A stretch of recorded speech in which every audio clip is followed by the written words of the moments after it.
उल्टा चश्मा यूसी में दोस्तों आपका स्वागत है। मैं हूं आपके साथ राशिद जहीर। 4 सीटों में समेट कर रख दिया भारतीय जनता पार्टी ने अजीत पवार को। पूरी राजनीति, देश की राजनीति 4 सीटों में समेट कर रख दी, साइज टू कट कर दिया। अब सुप्रीम कोर्ट नहीं, हाई कोर्ट से डांट पड़ गई है, फटकार पड़ गई है और कहा यूं है जनाबे मन कि चचा का नाम का इस्तेमाल करते हो चुनाव के दौरान, ना फोटो इस्तेमाल होगा और ना नाम इस्तेमाल होगा। और मंडे तक बताइए आप हमें कि आपने तमाम फोटोज़ जो लगा रखे हैं अपने चचा के, जिनकी पार्टी को अकॉर्डिंग टू शरद पवार धोखा देकर आप गए, बताइएगा आप कि आप क्या क्या आपकी प्लानिंग्स हैं और कहाँ कहाँ से आपने फ़ोटोज़ हटाए। और ऑर्डर में ये तो नहीं लिखा कि घड़ी का निशान भी इस्तेमाल करोगे, नहीं करोगे, लेकिन फिर भी एहतियातन कह जरूर दिया गया है कि जब तक मामला फाइनल नहीं हो जाता है, शरद पवार की पार्टी को कोई सिंबल नहीं मिल जाता है, थोड़ा परहेज भी करें।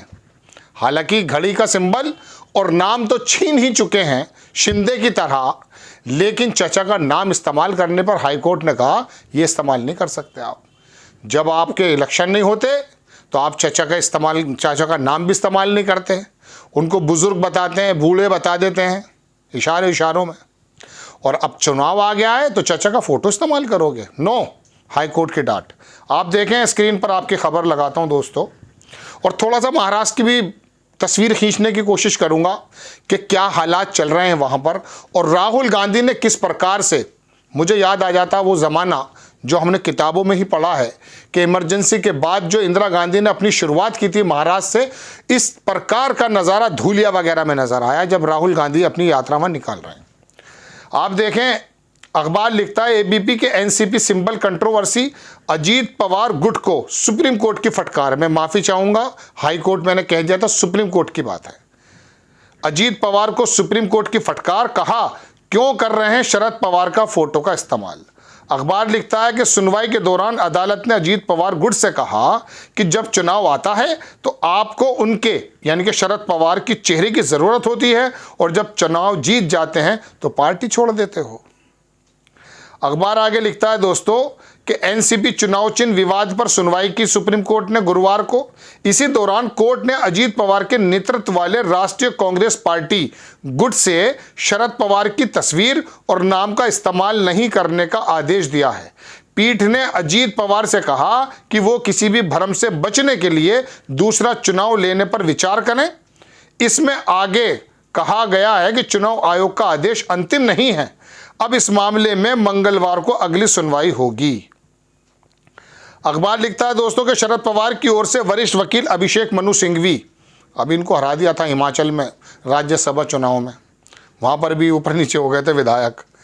मनु सिंघवी ने सुप्रीम कोर्ट को बताया कि अजीत पवार की एनसीपी घड़ी के निशान और शरद पवार के चेहरे का उपयोग करके लोगों को गुमराह कर रही है।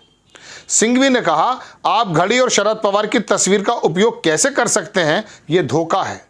आपके अपने नेता कहते हैं कि इसका उपयोग ग्रामीण क्षेत्र में उनके लाभ के लिए किया जाएगा। जाहिर सी बात है, गांव का बंदा है, शरद पवार पर आस्था लाया हुआ है, उन्होंने कुछ काम भी किया अपने अपने एरिया में। विदर्भ का एरिया अगर देखा जाए, वहाँ पर आप शरद पवार का चेहरा लगा देंगे, अपना कैंडिडेट का प्रचार प्रसार कर देंगे, उसमें तो माहिर हैं ही आप।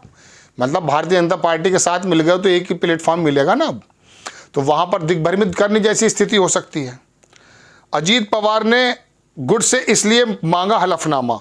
जस्टिस सूर्यकांत केवी पीठ की विश्वनाथन ने मामले की सुनवाई करते हुए अजीत पवार गुट की ओर से पेश वकील से कहा कि पार्टी को हलफनामा देना चाहिए कि वो अपने सदस्यों को शरद पवार की तस्वीर का इस्तेमाल करने से रोकेगी। पीठ ने अजीत पवार गुट से कहा कि जब आप 2 अलग अलग संस्थाएं हैं तो केवल अपनी पहचान के साथ ही जाएं। पीठ ने मौखिक रूप से टिप्पणी की कि जब चुनाव आता है तो आपको उनके चेहरे की ज़रूरत होती है और जब आप चुनाव जीत जाते हैं तो पार्टी छोड़ देते हैं। शरद पवार के गुट को 1 हफ्ते के अंदर सिंबल देने का भी निर्देश कहा गया है। अब ये चुनाव आयोग और क्या क्या कर रहे हैं ये तो आपको मालूम ही है। आज 1-1.5 घंटे की मीटिंग में 2 चुनाव आयुक्त चुन लिए गए। दोनों अमित शाह के आदमी बताए जा रहे हैं। अधीर रंजन चौधरी बाहर आकर बोले कि जिस दिन मुझे प्रधानमंत्री के साथ मीटिंग में शामिल होना था, उस बहुप्रतिष्ठित मीटिंग में जिससे सीजेआई को बाहर कर दिया गया, अमित शाह बैठे, मोदी जी बैठे, अधीर रंजन चौधरी को एक रात पहले 212 लोगों के पर्चा दे दिया कि साहब इनमें से चुनना है। अब बताइए 212 का तो नाम भी याद नहीं होंगे। उन्होंने कहा भाई मेरे अंदर इतनी बुद्धि का इस्तेमाल करना पड़ता है, ये उनका बयान है, शब्द है बाकायदा, कि 212 लोगों के बारे में मैं कैसे कह दूं, और लास्ट में 6 लोगों की पर्ची दे दी, चुन लो किससे चुन रहे हो। अब चुनना ना चुनना उनकी क्या पोजीशन, अपने 2 आदमी बिठाए जो सहकारिता मंत्री में और गृह मंत्रालय के अंदर भी सचिव रहे हैं, उनको कर दिया है। बहरहाल तो उस चुनाव आयोग को निर्देश दिया गया है कि 1 हफ्ते के अंदर शरद पवार के जो सिंबल के बारे में इसका निस्तारण करें। अब मैं थोड़ा सा महाराष्ट्र के बारे में बता देता हूँ। अजीत पवार का जब जिक्र चला तो एक कहता ना कि पड़ा पत्थर अपनी जगह भारी होता है। पवार साहब के साथ जब थे तो दादा कहलाते थे, पोजीशन थी, ऐसा लगता था शरद पवार के बाद अगला फरमान इन्हीं का चलता भी था। अब 4 सीटों में समेट दिया। अमित शाह जी गए धड़ल्ले से और सीटें बांट आए, और शिंदे साहब को तो कह दिया कि आपके जो 8, 10, 12 हैं उसमें 3-4 लोग हमारे लड़ेंगे। सबको समेट दिया। मराठा मानुष की बात करते करते अलग तरह की छाप छोड़ते हुए महाराष्ट्र की राजनीति ने देश को बताया था कि किस तरह से शरद पवार बिल्कुल, मतलब मैं कह सकता हूँ इतनी ज़्यादा धरा होने के बावजूद एक अलग अपनी धरा चला रहे थे और एक ज़माने से प्रासंगिक हैं। महाराष्ट्र की राजनीति में और देश की राजनीति में शरद पवार का नाम अछूता नहीं रहा है। उनके बिना कोई भी काम शुरू नहीं हो पाता है, वो चीज़ छोड़ा है। बहरहाल तो वहाँ की कंडीशन तो दर्शकों ये है, और दूसरी तरफ राहुल गांधी वहाँ पहुँच गए, बाकायदा शरद पवार शामिल हुए, और सुनने मारा कि उद्धव ठाकरे भी मुंबई में शामिल होंगे। एक पेच उनके यहाँ भी फंस रहा है, वो प्रकाश आंबेडकर का है। 2 सीटें कांग्रेस ने, 2 सीटें एनसीपी ने, 6 सीटें करीब दी हैं, लेकिन 15 मांग रहे हैं वो। संविधान खतरे में इनके दादा का जो बनाया था, खुद जो है बार्गेनिंग में लगे हुए हैं।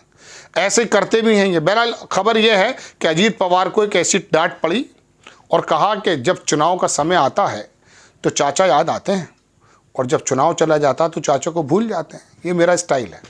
आपको खबर कैसी लगी अपनी राय कमेंट्स बॉक्स में ज़रूर दीजिए। चैनल को सब्सक्राइब कीजिए, शेयर कीजिए। नेक्स्ट टाइम में किसी खबर के साथ हाजिर होता हूँ। जय हिंद।